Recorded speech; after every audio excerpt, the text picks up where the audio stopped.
Hola, bendiciones a todos. Mi nombre es Marilyn Aristizábal. El día de hoy estaremos estudiando acerca de la carta a los Gálatas. Vamos a estar sumergiéndonos un poco en todo lo que Pablo nos enseñaba a través de sus cartas, pero hoy específicamente vamos a ver las intenciones, vamos a ver el contexto, vamos a ver todo lo que conlleva la carta de los Gálatas interpretándola directamente con la misma Biblia y lo que el apóstol mismo nos viene diciendo, cuál era la intención de la carta. Para esto les voy a compartir unas diapositivas que he preparado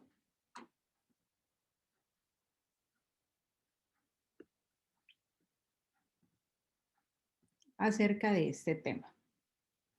Bueno, verán hoy que de pronto la calidad del video es un poco diferente, pero resulta que la semana pasada estuve dando ese estudio bíblico y cuando lo iba a subir a internet había una parte que estaba recortada y voy a tener que hacerlo de nuevo. Así que bueno, empecemos con ese estudio maravilloso de los Gálatas. Ustedes saben, si han visto otros de mis videos, que en este canal se habla mucho acerca de la ley de Dios, acerca de la ley de Dios. Y por lo general, cuando nosotros leemos la carta a los Gálatas, pareciera que estuviéramos diciendo que la ley de Dios, pareciera que Pablo estuviera diciendo que la ley de Dios ya no tiene aplicación para nuestros días, ya no tiene aplicación para los que creen en Cristo. Y sí, se podría entender un poco así, cuando no leemos la carta de los Gálatas, ¿cómo estaríamos llamados a leerla? Es decir, completa y en contexto. Gálatas versus la ley de Dios, que es lo que muchas veces pensamos que pasa, ¿no? Bueno, para empezar, ¿cómo debemos leer las cartas? En la Biblia tenemos de maneras variadas acerca de cómo describir cosas, prosa y en otro tipo de literatura, porque la Biblia es un libro rico en literatura, tenemos hasta poesía en la Biblia, y cuando llegamos a las cartas del apóstol Pablo, tenemos que aprender a leerlas como eso, como las cartas. En este momento nosotros tenemos todo tipo de telecomunicaciones, como el Internet, como las llamadas, las videollamadas, que hace algunos años era como aún cuando yo era adolescente, yo creo que era como algo un poco irreal de que el día de mañana cualquier persona se podría llamar por videollamada, pero pues hoy, algunos añitos después, es una realidad.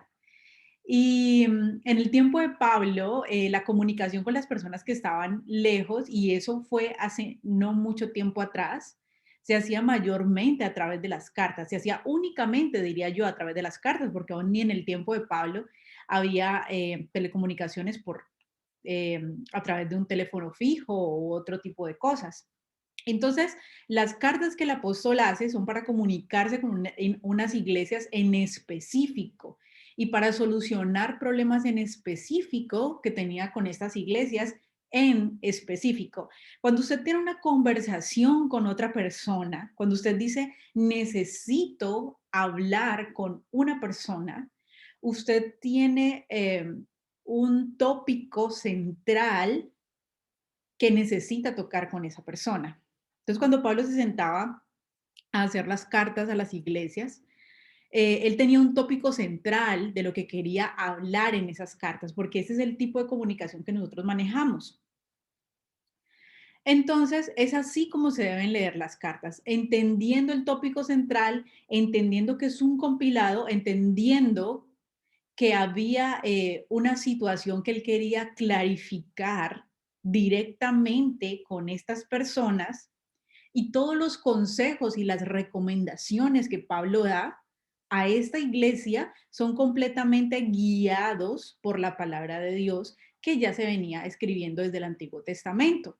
Entendiendo esto, entonces podremos resumir que las cartas deben leerse como un solo compilado. En este caso, la carta de los Gálatas. Bueno, ahora es necesario que también al leer el libro de los Gálatas nosotros podamos entender la intención del autor. ¿Qué era lo que había en su corazón? ¿Cuáles eran sus pensamientos en términos generales? Cuando uno lee un libro y entiende la posición del autor acerca de determinado libro, entonces ahí uno puede entender la intención del autor con todos sus libros, en este caso con todas sus cartas. Entonces, para poder entender la carta a los Gálatas, tenemos que empezar a situarnos en la posición que piensa el apóstol Pablo acerca de la ley, porque la carta a los Gálatas es una carta que nos habla muchísimo acerca de la ley.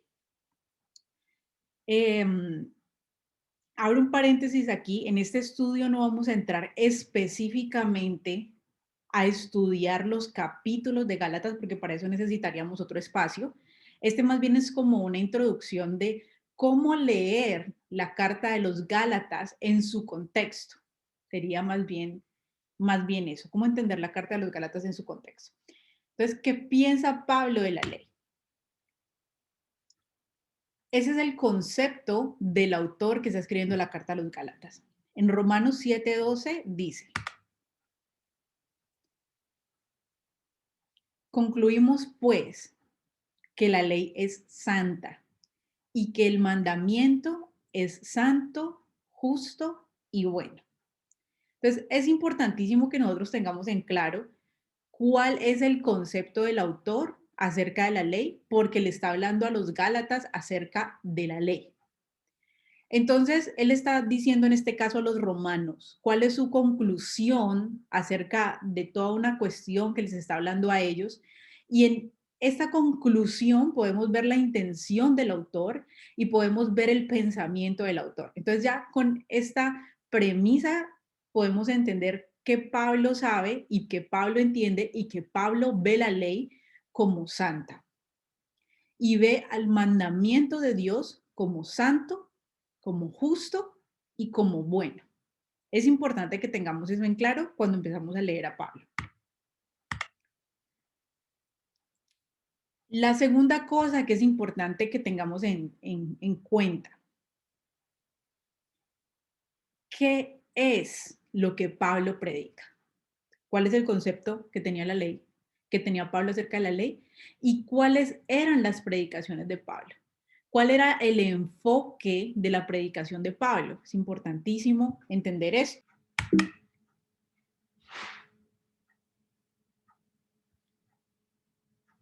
El discurso general del autor. ¿Cuál era el discurso general del autor de la carta a los Gálatas? Dice, ¿qué era lo que predicaba entonces Pablo? No nos predicamos a nosotros mismos, sino a Jesucristo como Señor. Esto es lo que Pablo le dice a los corintios en 2 Corintios 4. Le dice a los corintios que él no se predica a sí mismo, que él todo lo que predica es acerca de Jesús. Y cuando uno habla de yo no me predico a mí mismo, es decir, yo no predico mis propias opiniones, mis propios pensamientos, mi propia manera de ver la vida, mis propias conclusiones. Yo lo único que predico es lo que Jesús predicó y lo predico a Él como el propósito central de la ley. Y eso es lo que Pablo está diciendo. Yo no predico mis propias cosas, lo que predico es lo que es a Jesucristo como Señor. Ya teniendo esa primicia clara, entonces debemos remitirnos a qué predica Jesús. Entonces, ¿qué predicaba Jesucristo? Porque Pablo ciertamente está diciendo, esta palabra no es mía, es de Jesús. Entonces, ¿qué predicaba Jesús? Dice Juan 12, versículo 49. Esta es la fuente del discurso, de la referencia del autor, del referente del autor. Como cuando uno cuando un artista tiene una carrera y dice, oh, te pareces mucho a tal artista, dice, y la persona dice, es que es mi fuente de inspiración, es mi referente. Lo admiré cuando era niño y todo lo que hago lo hago porque esta persona me inspiró o esta persona fue mi referente. Entonces Pablo está diciendo, yo predico a Jesucristo, Entonces esta es la referencia del autor de la carta a los Gálatas, Juan 12:49. ¿Qué es lo que Jesucristo predica entonces? ¿Cuál es la fuente de Pablo? Dice, dice Jesús, yo no he hablado por mi propia cuenta.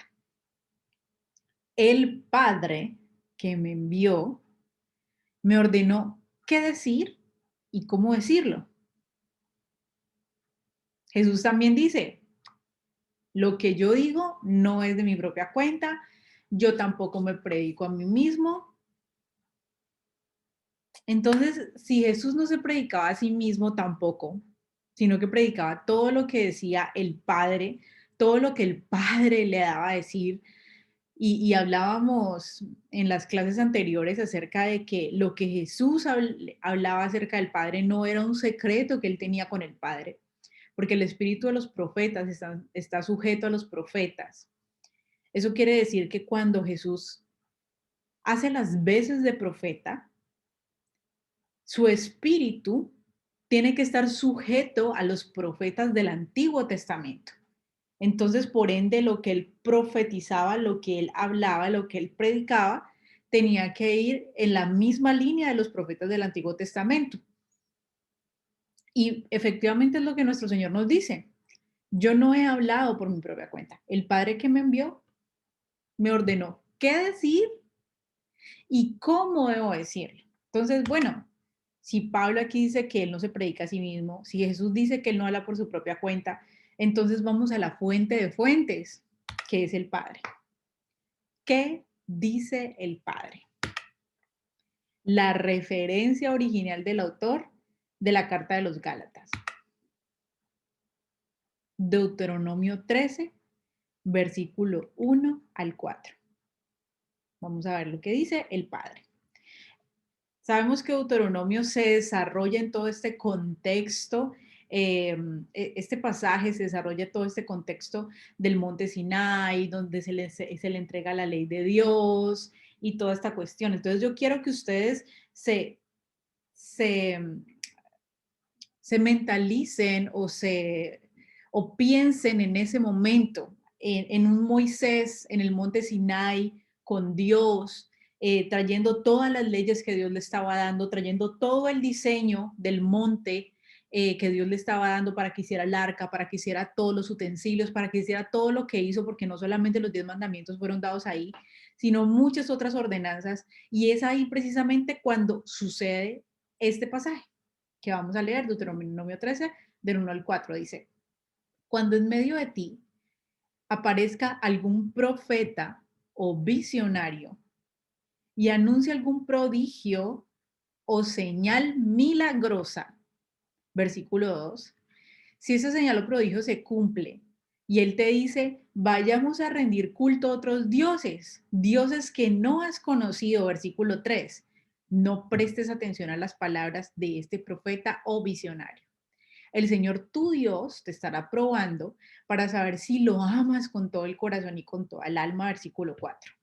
Solamente al Señor tu Dios debes seguir y rendir culto. Cumple sus mandamientos, obedécele, sírvele y permanece fiel. Entonces aquí Jesús dice, yo no hablo por mi propia cuenta, Pablo dice, yo no me predico a mí mismo, y el Señor, el mismo Dios, nos está diciendo, desde Moisés nos está diciendo que muchos profetas y visionarios van a venir a hablar por su propia cuenta. Van a venir a predicarse a sí mismos. Y aún van a hacer señales y prodigios milagrosos y se van a cumplir, porque muchas veces nuestra medida es, si esta persona dice algo y se cumple, entonces el Señor está con esa persona. Y olvidamos un poco acerca de la medida que el Señor nos enseñó para ver a las personas, que son los frutos, y sin frutos no podemos decir que es un falso profeta o que es un verdadero profeta. Tenemos que mirar los frutos, si son buenos y son malos, y ahí sí podremos determinar qué tal es la persona. Entonces el Señor aquí, el mismo Dios Yahweh, nos está diciendo en el Antiguo Testamento que cualquier profeta o visionario que Él mande tiene que estar alineado, versículo 4, con sus mandamientos. y enseñarle a los demás a obedecer los mandamientos de Yahweh, a seguirlo, a servirlo y a permanecer fiel. Muchas veces la gente dice, por un desconocimiento tal vez o una confusión, que Jesús vino a presentarnos a un Dios diferente al del Antiguo Testamento. Y he escuchado mucho que las personas hablan de que el Dios del Antiguo Testamento es un Dios malo, que no tenía misericordia, que no tenía paciencia, y que a través de Jesús Dios cambia.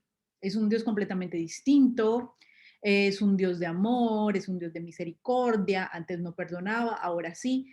Realmente esto sucede por el desconocimiento que las personas tienen del Antiguo Testamento. Muchas veces se sacan de contexto algunos textos del Antiguo Testamento y no se ve el panorama general de lo que Dios venía haciendo con Israel, de cómo Dios pastoreaba a Israel, de qué pasaba con las naciones que Dios exterminaba, cuáles eran las razones por las que Dios lo hacía, cuál era la justicia con la que Dios obraba, la misericordia, el amor con el que Dios siempre pastoreó e intentó restaurar a Israel.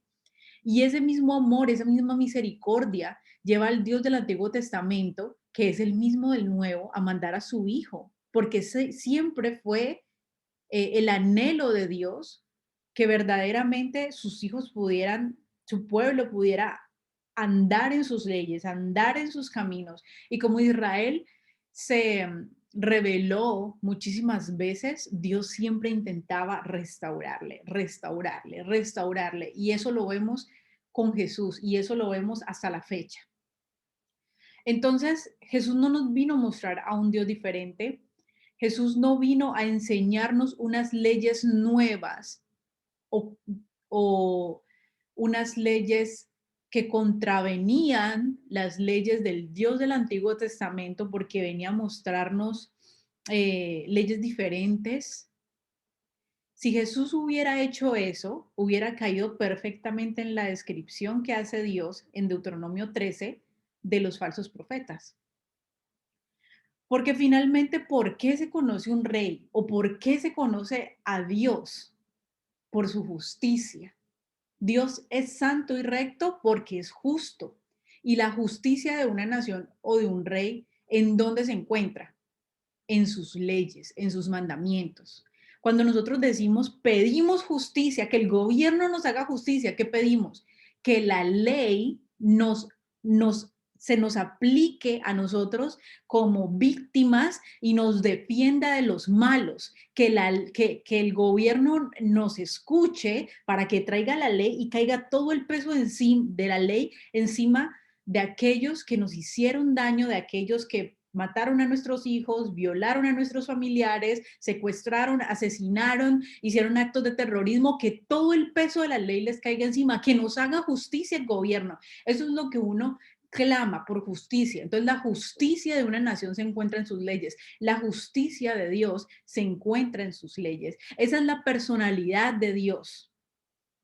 Esa es la imagen del Dios invisible, las leyes de Dios. Entonces, si Jesús viene a cambiar las leyes del Padre en el Antiguo Testamento, como lo dice aquí, usted lo puede leer, cambia completamente la imagen del Dios del Antiguo Testamento. Entonces Jesús hubiera venido a predicarles a los israelitas un Dios que ni ellos ni sus padres conocieron. Un Dios que, si bien tenía el mismo nombre, si bien parecía que estuviera predicando el mismo, pero con unas leyes completamente diferentes que contravenían al Dios del Antiguo Testamento. Y Dios aquí les está diciendo pilas, como decimos en Colombia, mucho cuidado, que si viene un profeta y aún les dice cosas que se cumplen, maravillas, milagros, profecías, sanidades, prodigios, y va y cambia mis leyes, no vayan en pos de él, porque yo los estaré probando. Si les muestra un Dios que ni ustedes ni sus padres conocieran, no vayan en pos de él, porque el profeta que yo les voy a mandar es aquel que me va a presentar a mí, dice el Señor. como desde la antigüedad me he presentado a Abraham, Isaac y Jacob. Dice, el Señor tu Dios te estará probando para saber si lo amas con todo el corazón y con toda el alma. Solamente el Señor tu Dios debe seguir, rendir culto, cumplir sus mandamientos, obedécelo y sírvele y permanecer fiel a Él. Bueno, eso es lo que dice el Padre.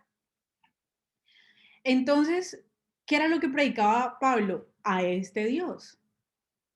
Pablo creía en el Dios de Israel, en el Dios que había predicado Jesucristo, que tampoco contravenía a lo que el Padre está diciendo en el Antiguo Testamento. Eso era lo que Pablo predicaba y creía que la ley era santa y el mandamiento santo y puro. Con esta consigna aclarada, entonces ya entramos un poco más al tópico central. ¿Cuál es el tema central de la carta a los Gálatas? ¿Cómo podemos hallar el tema central de la carta a los Gálatas? Cuando nos sentamos y la leemos de principio hasta el final, en una comprensión lectora. Tópico central de la carta a los Gálatas. ¿Cuál es el tópico central de la carta a los Gálatas? En concepto, que la iglesia no debe practicar el judaísmo. Ese es el tópico central de la carta a los Gálatas, a la iglesia que estaba en Galacia. Ustedes no deben practicar el judaísmo, no caigan de la gracia de Dios practicando el judaísmo. Ese es el tópico central. Y lo vemos en muchas partes, en una de las partes que lo vemos es Gálatas capítulo 2, versículo 14, cuando dice, cuando vi que no actuaban rectamente como corresponde a la integridad del Evangelio, le dije a Pedro delante de todos, si tú, que eres judío, vives como si no lo fueras, porque obligas a los gentiles a practicar el judaísmo, aquí en ninguna parte Pablo le está reprochando a Pedro guardar las leyes de Dios. Lo que le está reprochando es que está obligando a los gentiles a guardar el judaísmo. Si nosotros entendemos qué es lo que Pablo tiene por guardar judaísmo, podremos entender lo que Pablo nos está diciendo en toda la carta a los Gálatas. Porque lo que Pablo censura es que aún Pedro intente judaizar a los gentiles, cuando Jesús nunca llamó a judaizar a nadie.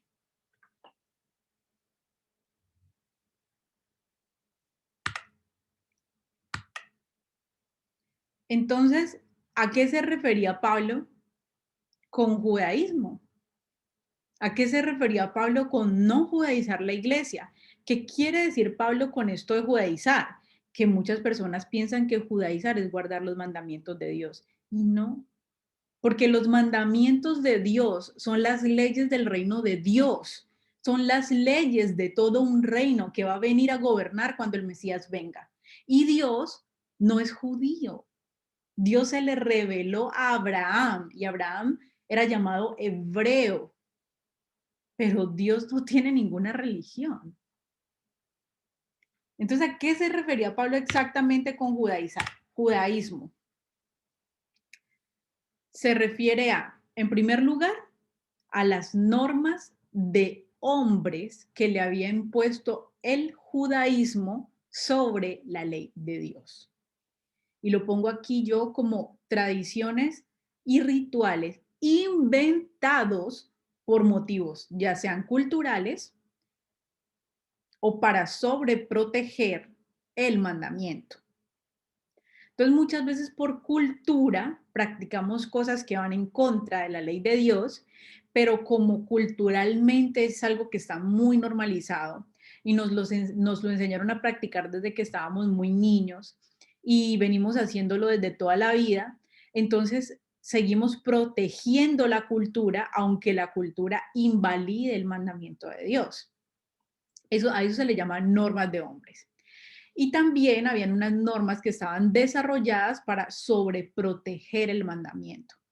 Habían muchas normas que habían sido diseñadas para que la gente aprendiera a cumplir los mandamientos de una mejor manera. Ellos tenían miedo de que el pueblo no cumpliera el mandamiento de Dios y para poner como extrabarandales en los mandamientos, le ponían un mandamiento al mandamiento para asegurarse de que la gente no lo profanara. Y con eso se echaba a perder todo el propósito del mandamiento. Como por ejemplo, nada más para citar un ejemplo, lo vemos en el tercer mandamiento: no llevarás el nombre de Dios en vano. Pero la gente empezó a profanar el nombre de Dios, la gente empezó a jurar por el nombre de Dios en vano. Entonces, ¿qué hace la clase religiosa? Vamos a prohibir que la gente pronuncie ni siquiera el nombre de Dios para que no profanen su nombre. Por lo menos si no pueden evitar decir mentiras con el nombre de Dios en la boca, por lo menos si no pueden evitar llevar en vano el nombre de Dios, al menos vamos a salirnos de ese pecado que la gente ni siquiera lo mencione porque es un nombre santo. ¿Ese era el propósito de Dios al poner el mandamiento? No. Pero los religiosos intentaron sobreproteger el mandamiento y le cambiaron completamente el propósito al mandamiento, al poner normas de hombres que Dios no había dado sobre el mandamiento. Entonces es lo que Jesús les recrimina a los religiosos en Mateo 15:3, donde dice, Jesús le contestó, ¿por qué ustedes quebrantan el mandamiento de Dios a causa de la tradición? Entonces mucha gente piensa que la clase religiosa cumplía los mandamientos de Dios y que Jesús vino a atacar que ellos los cumplían. Es algo completamente contradictorio a lo que dicen todos los profetas en el Antiguo Testamento. Dice que Israel fue llevada a cautividad porque incumplió los mandamientos de Dios. Dice que Israel era azotada por la guerra porque cumplió los mandamientos de Dios. Dice que Israel era azotada por el hambre porque incumplía los mandamientos de Dios. Todo el tiempo se hablan de las maldiciones de desobediencia sobre Israel porque no cumplían los mandamientos de Dios. Pero cuando viene Jesús, según la interpretación que algunos hacen, lo que viene a atacar es que la gente cumpla los mandamientos de Dios. Y como lo vemos, no es posible. Jesús era el Hijo de Dios, un profeta de Dios y el mejor de todos y el más sublime por excelencia, y era un verdadero de parte de Dios. Entonces, él no podía hacer esto. Lo que él venía a taladrarles todo el tiempo era su hipocresía, porque finalmente cuando nosotros cumplimos con más fervor nuestras propias culturas o los mandamientos que nosotros mismos hemos puesto sobre nuestro país o sobre nuestra casa o sobre nuestra iglesia, que contravienen los mandamientos de Dios, y olvidamos los mandamientos de Dios, allí en ese momento es lo que Jesús vino a atacarles a ellos. Y a la segunda cosa que también se le llama judaísmo es a la sombra de la ley, o lo que también Pablo le llama la ley de las obras, es decir, la ley sin el Mesías. Y aquí quiero eh, detenerme un poco porque por alguna razón, y esto lo he dicho en otras enseñanzas, pero por alguna razón la gente confunde el hecho de que el Mesías ahora sea nuestro templo espiritual y todo lo que se hacía en el templo de Salomón ahora se cumple en el Mesías. A que el Mesías vino a abolir las leyes rituales. Eso no es cierto. Nosotros tenemos que seguir cumpliendo las leyes rituales, solamente que en un templo diferente. Cuando el Mesías no había venido, las leyes rituales se cumplían en la sombra, que era el templo de Salomón, dispuesto por Dios. Todas las leyes rituales fueron dadas por Dios, no fueron invenciones de hombres. Pero cuando el Mesías se revela, cuando Jesús se revela a la clase religiosa, a los judíos, a los suyos primeramente, y ellos lo desechan como el Mesías, y bien dice Mateo 24, el primer versículo, que él muere y al tercer día resucita para que el templo de Dios espiritual sea erigido como la clase religiosa y los judíos, en términos generales, no lo aceptaron. Ellos seguían haciendo las cosas que se hacían con normalidad en el templo, cuando ese templo ya había caducado. El templo que nosotros tenemos ahora es el Mesías, y lo que se hacía en ese templo físico, con esfuerzos humanos, ahora nosotros lo hacemos a través del Mesías, a través de la sangre del Cordero, a través del sacrificio de Dios. Pero eso no nos deja a nosotros exentos de cumplir la ley. Y eso es lo que constantemente confunde, se confunde. Entonces aquí Pablo, en la carta a los Gálatas, habla mucho, mucho de la sombra de la ley. Porque es que la ley en sombra, cuando la imagen se revela que es el Mesías, no significa nada ya. Solamente nos da las pautas didácticas para nosotros poder entender lo que ahora significa la ley en el Mesías. Pero cumplir esas cosas con esfuerzos humanos, como cortar el prepucio, como comer o no comer cosas, como hacer sacrificios de animales, todas estas cosas de esfuerzos humanos físicos en la carne, que no funcionaban para santificar el espíritu ni purificaban de mala conciencia, pasan completamente, caducan en esa forma. Pero en el Mesías la ley asciende porque se vuelve una ley espiritual. Y nosotros, como creyendo en el Mesías, pasamos a ser parte del templo de Dios, a ser parte de esa construcción del templo de Dios, a ser columnas en la casa del Dios vivo. Y como tenemos el templo de Salomón en sombra, comprendemos que en el templo de Salomón, en el lugar santo, en el lugar santísimo, no podía entrar cualquier inmundo. Cualquier cosa inmunda en ese tiempo en la sombra, ahora mucho más en el templo que es el Mesías. Si nosotros verdaderamente queremos ser columnas, no vamos a ser admitidos si seguimos en la inmundicia. No podemos seguir entendiendo la ley en la sombra, que eso se le llama judaísmo. ¿Por qué? Porque el judío se quedó ahí. El judío se quedó en la sombra. Y no lo hablo por todo el pueblo judío, no lo hablo por todas las personas que hacen parte del pueblo judío, pero sí lo hablo del pueblo judío en general, como pueblo, el grosso de las personas, porque verdaderamente hay muchos judíos que se han convertido al Señor, pero no como pueblo. Entonces el judío se quedó con la ley en sombra, la ley de esfuerzos humanos, la ley del templo. En este momento no vemos que sacrifican animales porque no hay templo. El día que se construya el templo van a volver a sacrificar animales porque no entienden al Mesías, no lo entienden, no lo aceptaron. Y ellos se quedaron con esa sombra de la ley. Entonces ya dejó de ser la ley de Dios para convertirse en simples ritos judaicos. Y Pablo les dice, mucho cuidado con eso. En 2 Corintios, capítulo 3, Pablo nos dice,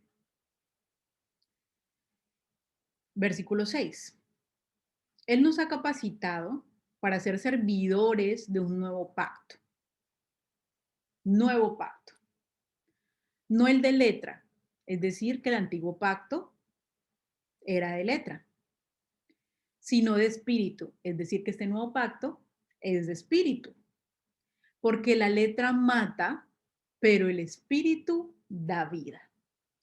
El ministerio que causaba muerte, el que estaba grabado con letras de piedra, ¿en dónde? Allá, en Sinaí, en esas piedras, fue tan glorioso que los israelitas no podían mirar la cara de Moisés debido a la gloria que se reflejaba en su rostro, la cual ya se estaba extinguiendo, versículo 8. Pues bien, si aquel ministerio fue así, ¿no será todavía más glorioso el ministerio del Espíritu? Versículo 9. Si es glorioso el ministerio que trae condenación, ¿cuánto más glorioso será el ministerio que trae justicia? Gloria a Dios. Entonces aquí vemos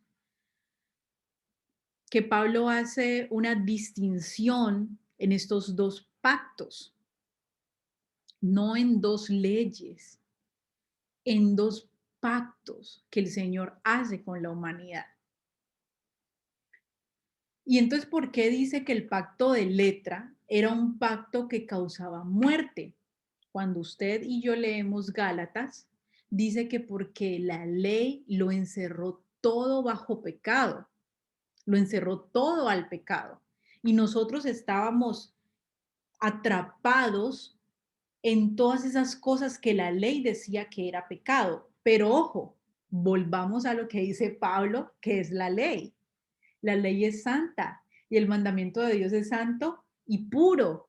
Entonces, si la ley es santa y todo lo encerró bajo pecado, y el mandamiento de Dios es santo, justo y bueno, si la ley es santa y todo lo encerró bajo pecado, entonces, ¿quiénes son los que están encerrados bajo lo que la ley acusa de pecado?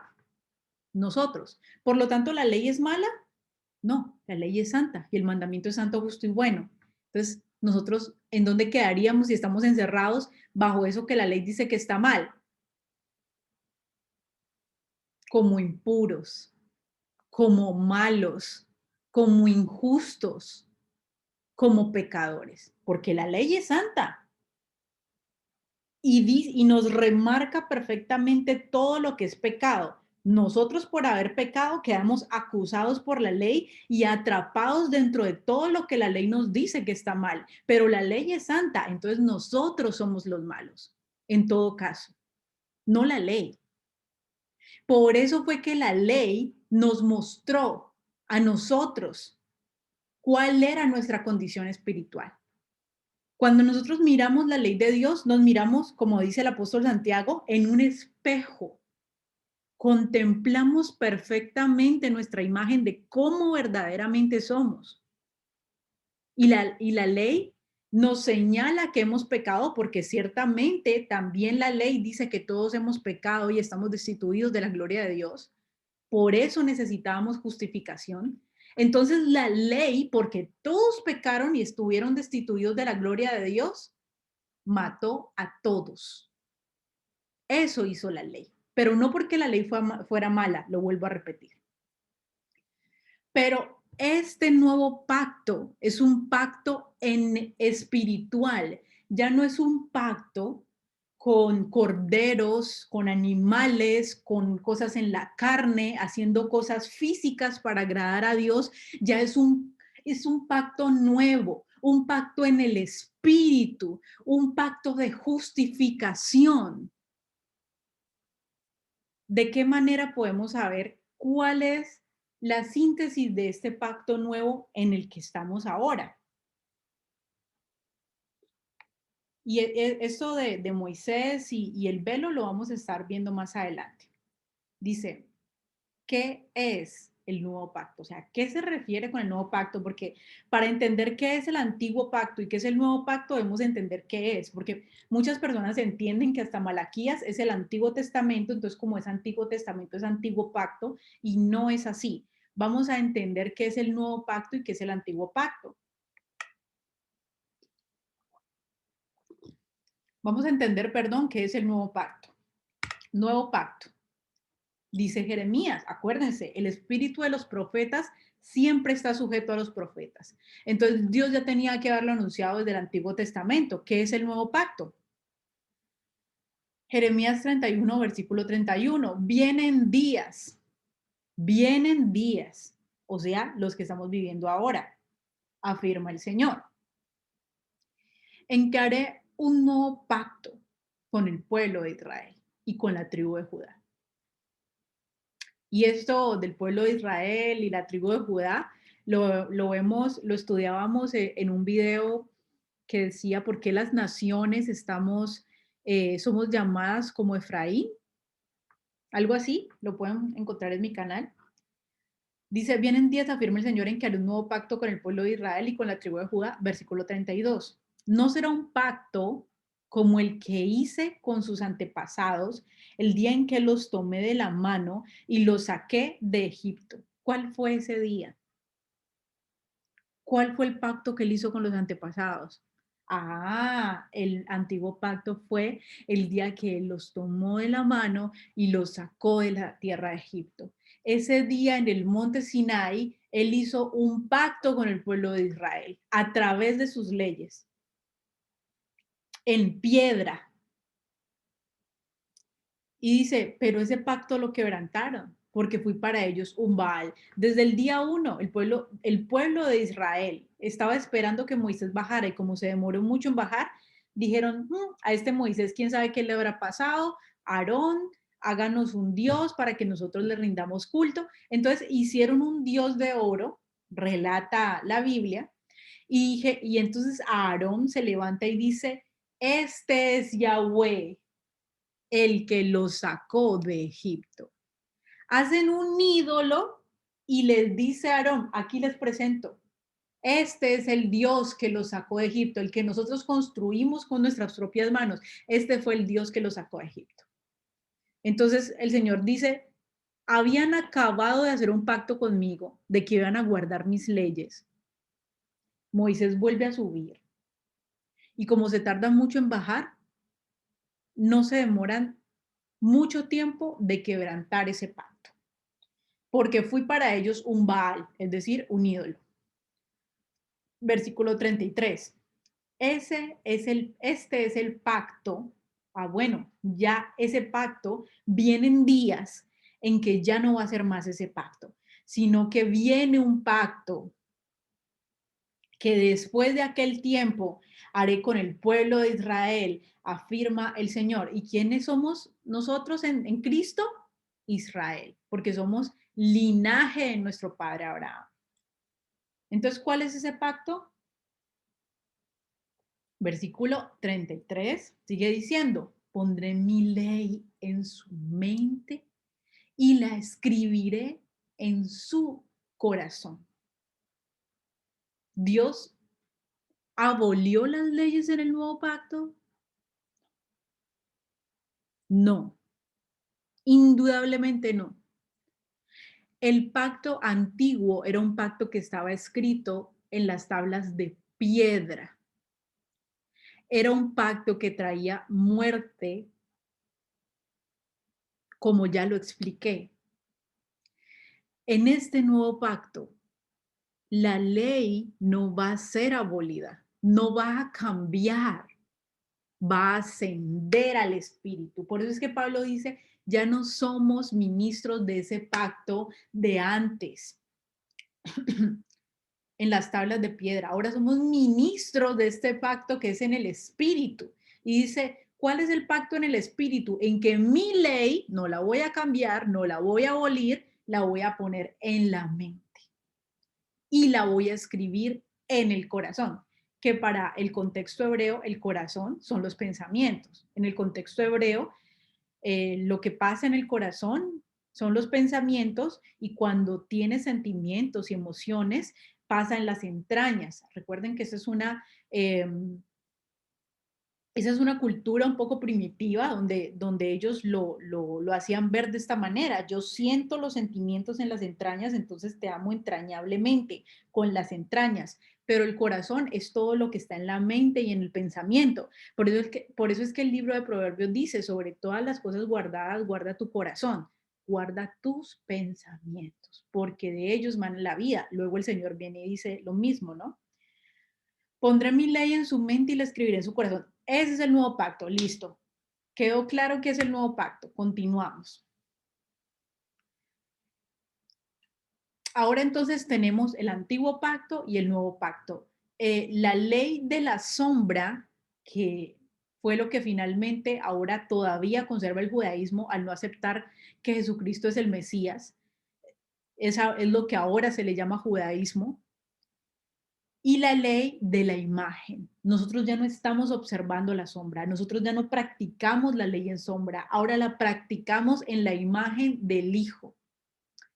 En la ley de la sombra, que es el judaísmo, estaba el antiguo pacto, que estaba escrito en piedra, y ahora es el nuevo pacto, que es escrito en la mente. Entendemos que con antiguo y nuevo pacto no le estoy hablando antiguas leyes y nuevas leyes, estoy hablándole de pactos, de contratos, de contratos, de pactos. No le estoy hablando de leyes.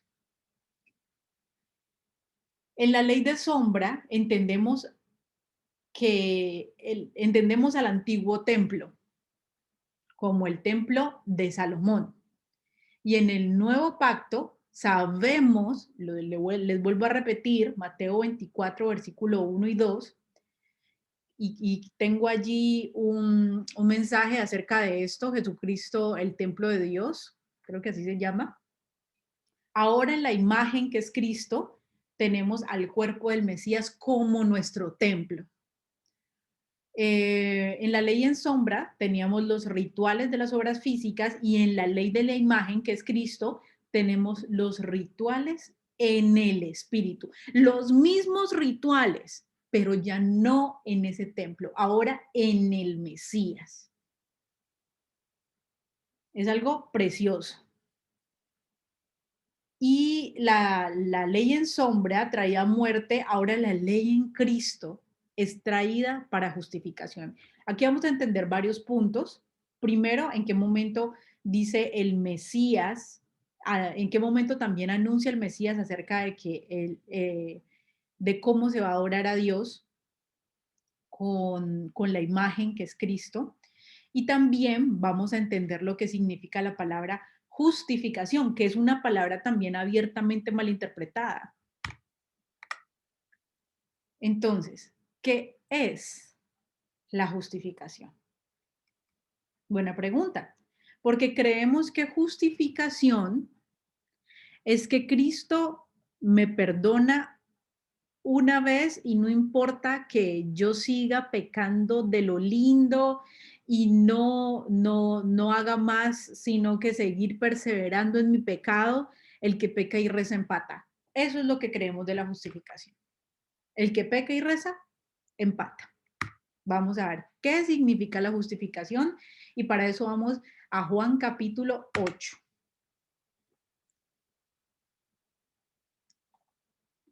Desde el versículo 3.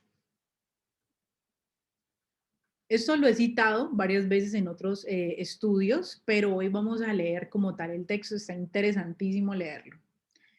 Dice, los maestros de la ley y los fariseos llevaron entonces a una mujer sorprendida en adulterio y poniéndola en medio del grupo, le dijeron a Jesús, maestro, a esta mujer se le ha sorprendido en el mismo acto del adulterio. En la ley de Moisés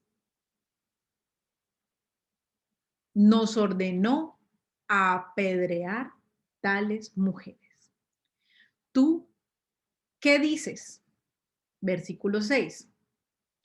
Con esta pregunta le estaban tendiendo una trampa para tener de qué acusarlo. Pero Jesús se inclinó y con el dedo comenzó a escribir en el suelo. Y como ellos lo acosaban a preguntas, Jesús se incorporó y les dijo, aquel de ustedes que esté libre de pecado, que tire la primera piedra. E inclinándose de nuevo, siguió escribiendo en el suelo.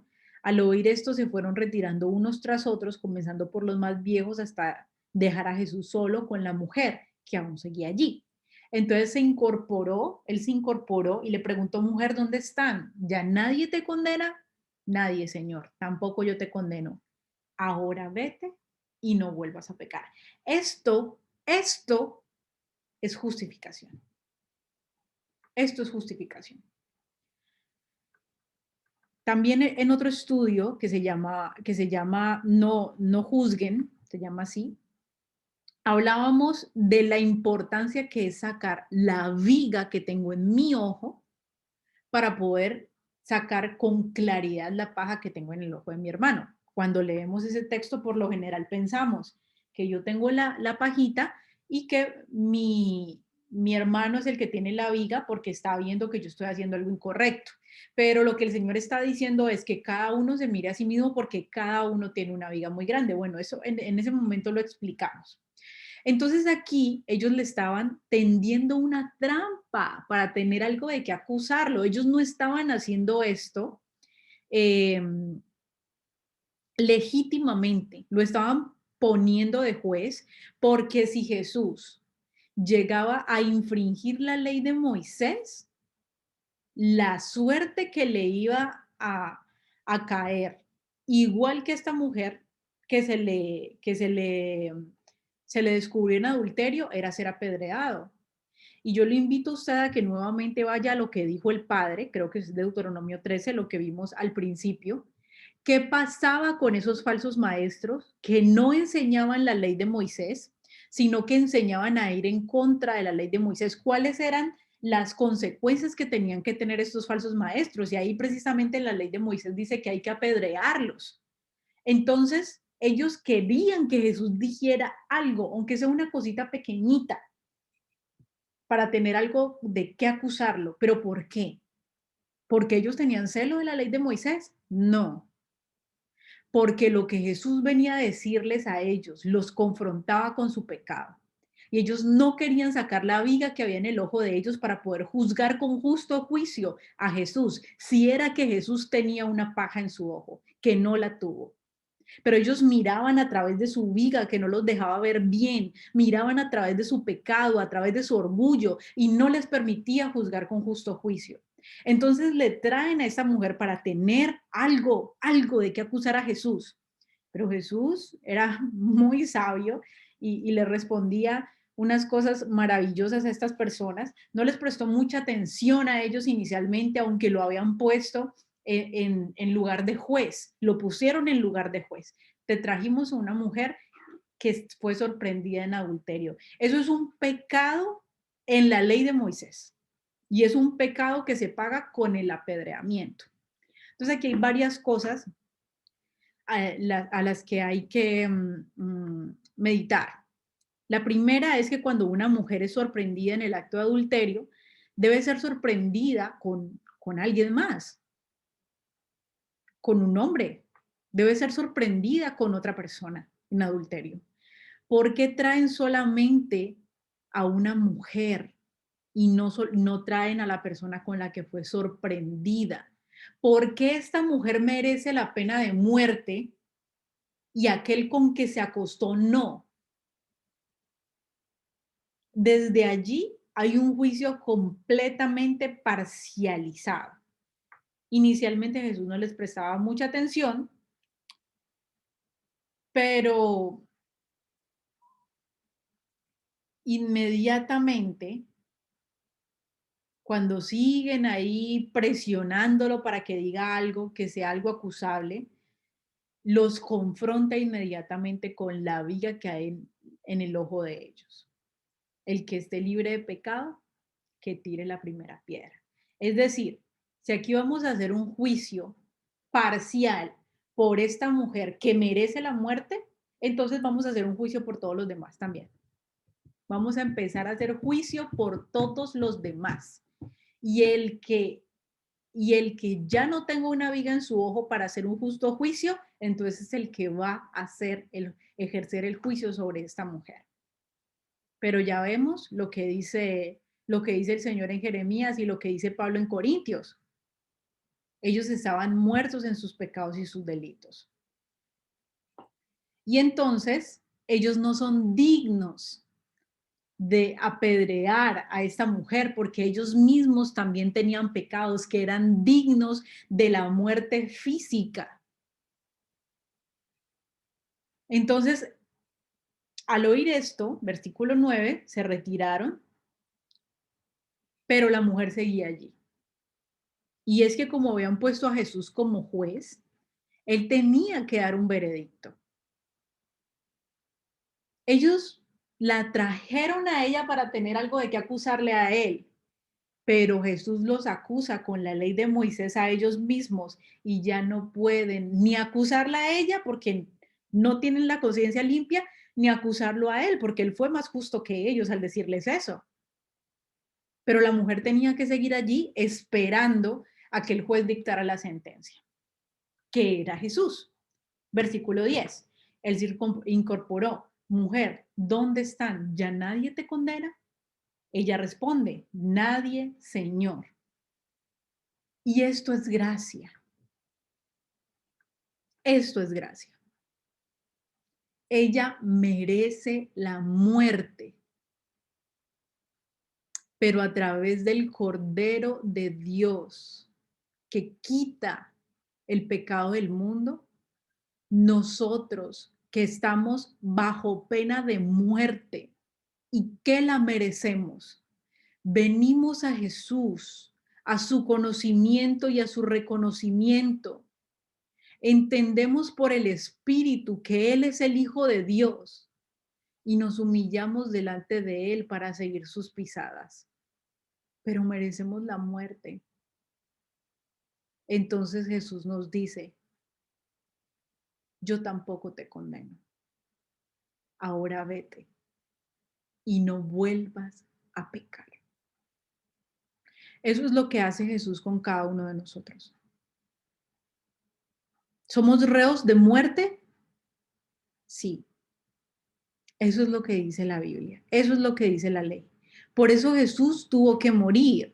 Muchas personas dicen, si Dios es todopoderoso, ¿por qué no hizo así y simplemente salvó a la humanidad? No, es que Dios no se puede saltar por la barda sus propias leyes. Dios no puede decir, escojo cumplir estas leyes y escojo no cumplir estas. Voy a quebrantar estas porque yo soy Dios y todo lo puedo y voy a cumplir estas, porque el universo completo estaría en un completo desbalance y dejaríamos de entender a Dios como justo y santo y pasaría a ser un juez corrupto. Dios tiene que cumplir todas las leyes. Y como nosotros éramos reos de muerte, envía a su propio Hijo para que a través de él nosotros tengamos justificación y nazcamos de nuevo con una conciencia libre de obras muertas, es decir, de pecado.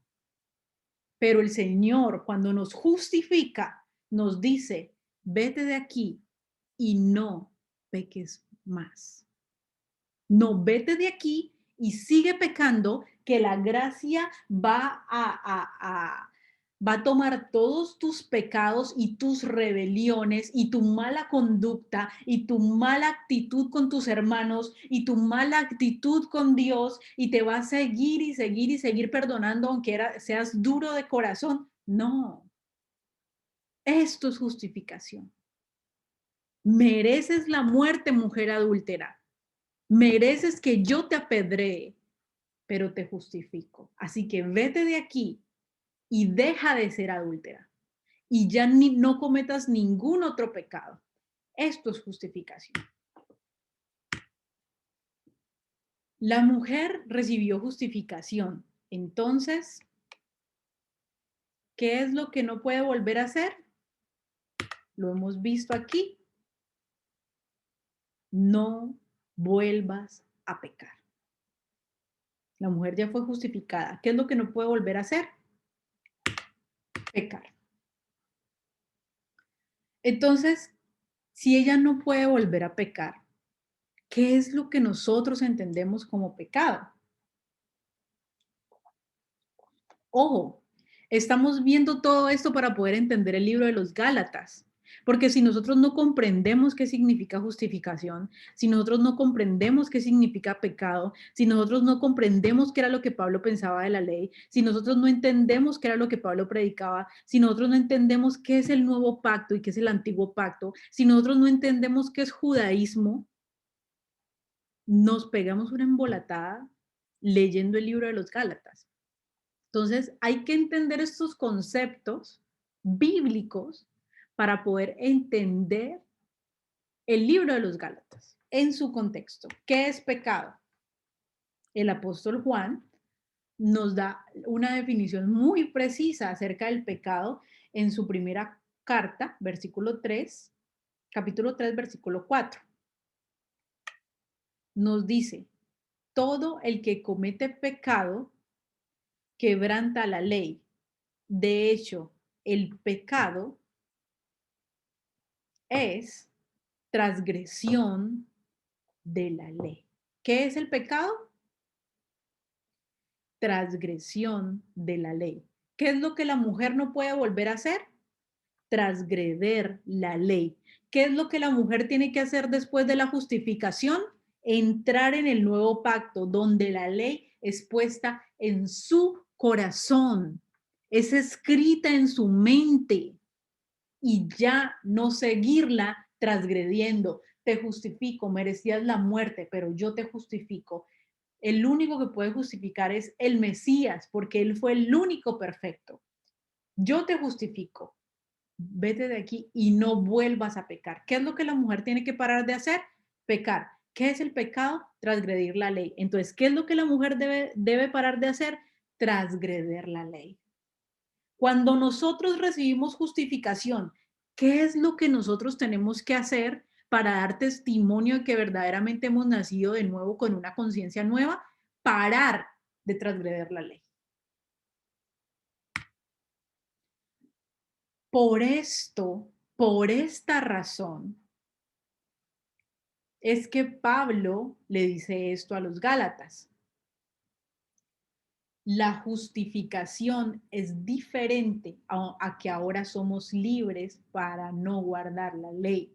Porque muchas personas nos dicen que la justificación y la gracia nos dan la libertad de seguir quebrantando la ley y que aún así vamos a ser salvos. Eso no es justificación, no es la definición bíblica de lo que es justificación. Y lo podemos ver hasta en un tribunal físico.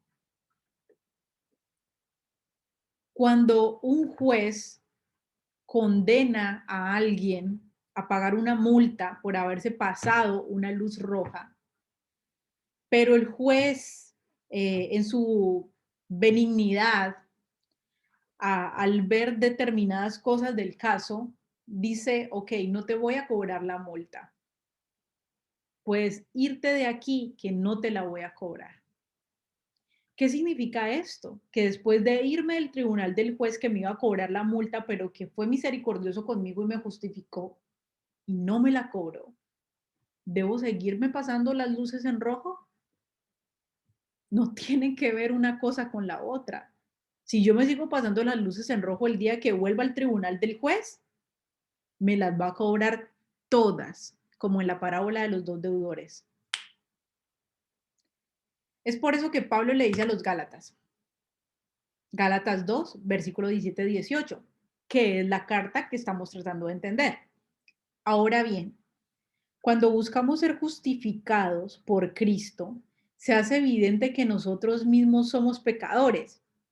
Claro, si nosotros no necesitáramos, si nosotros necesitamos justificación, es decir, que hemos pecado. Nadie como esta mujer adúltera. Ella necesitaba justificación porque estaba condenada a muerte y así cada uno de nosotros. Si necesitamos justificación es porque se hace evidente que nosotros mismos somos pecadores. ¿Quiere decir esto que Cristo está al servicio del pecado? De ninguna manera. Si uno vuelve a edificar lo que antes había destruido, se hace transgresor. Ninguno de nosotros queremos caer en la transgresión de pisotear la sangre del Hijo de Dios, siendo esclavos nuevamente del pecado. No quiere decir que el cristiano nunca peque, solo quiere decir que el cristiano no comete el pecado como un hábito de su vida. Quiere decir que el cristiano no edifica su vida a partir del pecado. Quiere decir que el cristiano cuando comete pecado lo declara delante de Dios y no solo delante de Dios. Si ha pecado contra su prójimo, lo declara delante de su prójimo. Quiere decir que no somos esclavos para no poder ser libres de cumplir la ley de Dios. Eso quiere decir justificación. Eso quiere decir que ya estamos al servicio de Dios. Dice versículo 18, si uno vuelve a edificar lo que antes había destruido, nosotros venimos a Cristo siendo transgresores. Y Cristo nos dice, mereces la muerte, pero yo no te condeno, vete de aquí y no peques más. Ese mereces la muerte y no te condeno Quiere decir, voy a seguir edificando mi vida sobre el pecado, voy a seguir siendo esclavo de mis obras pecaminosas, de las obras muertas que me trajeron hasta aquí. No, quiere decir que hoy nazco de nuevo con una conciencia diferente para hacer las obras de aquel que me llamó. ¿Cuáles son las obras de aquel que me llamó? Los mandamientos que no podía hacer antes porque estaba reo del pecado y muerto en mis transgresiones. No podemos volver a edificar lo que antes habíamos destruido. ¿Qué es eso? El pecado. ¿Qué hubiera pasado si Pablo hubiera predicado en contra de la ley de Dios? Buena pregunta. A veces pensamos que Pablo predicó en contra de la ley de Dios y digamos que fue así. ¿Qué pasaría? ¿Qué dice la Biblia que pasa a las personas que predican algo así? Dice que sus consecuencias son eternas. Primera de Timoteo 4. Esto Pablo mismo se lo dice a Timoteo. Dice, perdón, voy a empezar con Mateo 5, que fue lo que el mismo Señor dijo. Versículo 19, Mateo 5 dice, todo el que infrinja uno solo de estos mandamientos, por pequeño que sea, y enseñe, que la gente dice que Pablo nos enseñó a ser libres de la ley, y enseñe, como si la ley fuera mala, cuando él mismo da testimonio de que la ley es santa, a otros a hacer lo mismo, será considerado el más pequeño en el reino de los cielos. Esto que ustedes leen aquí como más pequeño es un hebraísmo utilizado para referirse a algo que no tiene valor, que no pertenece allí, insignificante. No es que de todos modos usted va a ser parte del reino de los cielos, pero va a ser muy pequeñito, no va a tener un lugar prominente. Eso no quiere decir el Señor. Eso es un hebraísmo. Será considerado el más pequeño en el reino de los cielos, pero el que practique y enseñe será considerado grande en el reino de los cielos. Y vamos a ver el hebraísmo que el Señor usó, que Pablo lo entendía, porque acuérdate que Pablo decía, yo no me predico a mí mismo, yo predico a Cristo y a este crucificado. Entonces, como Pablo predica a Cristo, él va a decirle a Timoteo cuáles eran las cosas que él sabía de Cristo y le predicó a Cristo y le dijo a Timoteo en primera de Timoteo 4, le dijo a Timoteo, ten cuidado de ti mismo, Timoteo, y de la doctrina, persiste en ello, pues haciendo esto te salvarás a ti mismo y a los que te oyeren. Es lo mismo que el Señor está diciendo en Mateo 5, pero él se lo está diciendo a Timoteo, que es su discípulo, en palabras diferentes. ¿Por qué? Porque Pablo entendía el hebraísmo del Señor. Te salvarás. El Señor está hablando de salvación.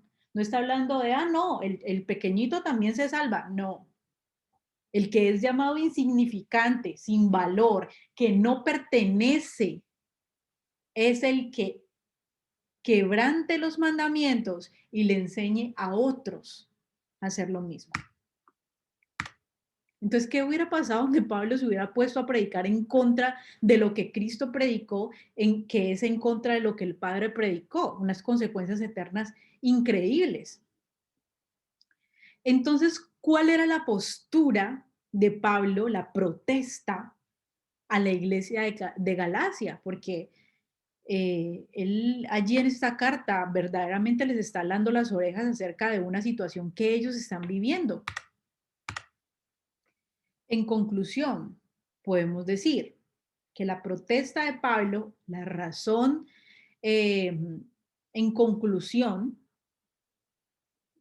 que él les estaba hablando a los Gálatas fue, en primer lugar, que estaban permitiendo que la iglesia se judaizara, implementando rituales y normas que existían en la ley de piedra sin el Mesías, tales como la circuncisión en el prepucio. Nosotros ahora no tenemos circuncisión en el prepucio, nuestra circuncisión es en la carne, empezando a través del bautismo, es lo que dice Pablo.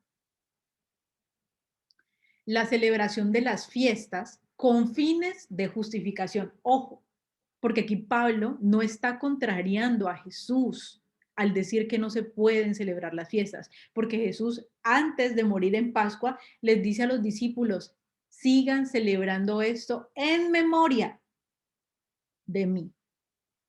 ¿Para qué se celebraban las fiestas, particularmente la fiesta, por ejemplo, de Pascua? Para justificación. Se sacrificaba el cordero pascual para justificación. Pero el Señor dice, ahora esta fiesta ustedes no la van a seguir haciendo para justificación. Yo soy el cordero, el que les da la justificación a ustedes. Ahora lo van a hacer no en justificación, sino para recordarme, en memoria de mí. Y Pablo les está diciendo a los Gálatas, cuidado, no sigan practicando esas fiestas para justificación. Eso ya no tiene valor. Es algo que no tiene ya eficacia porque el Mesías ya vino.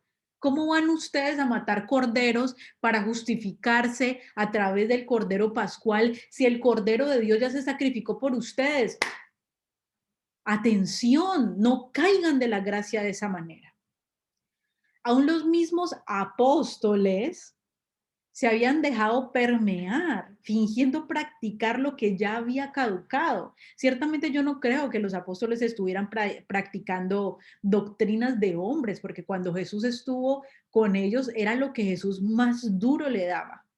Pero tal vez a algunos apóstoles en algún momento les daba muy duro parar de hacer cosas en el templo de Jerusalén, en el templo de Salomón, porque ya el Mesías era el templo. Entonces, como Pablo tenía este conocimiento, les llama la atención aún a los apóstoles.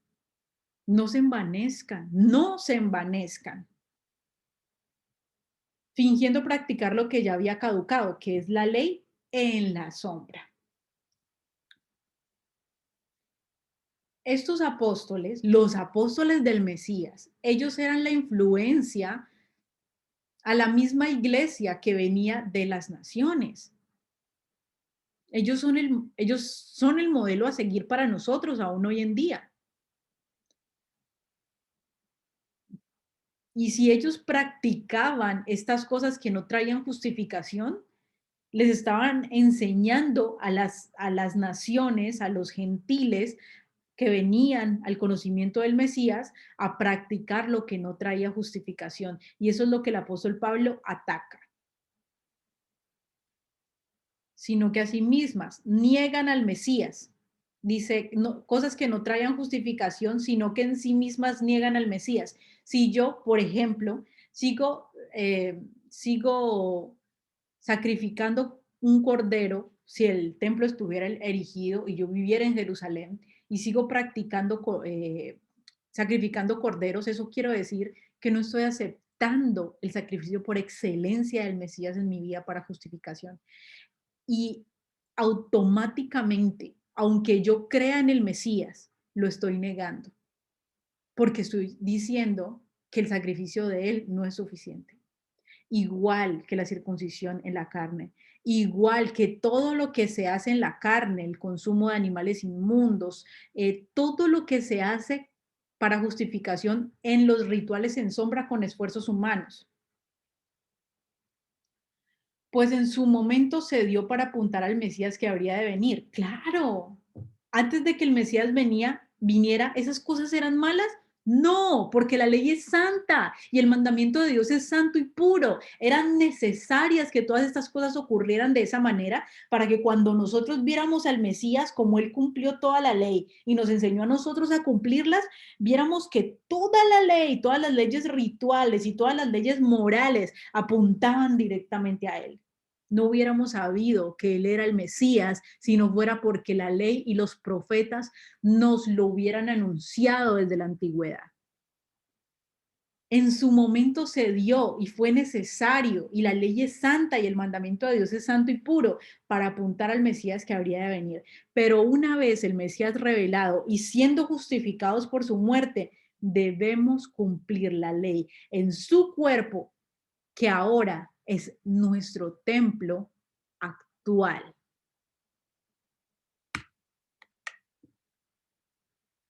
Y aquí es donde el Señor le dice a la mujer samaritana cuál es la ley del Espíritu que nosotros cumplimos o el pacto del Espíritu.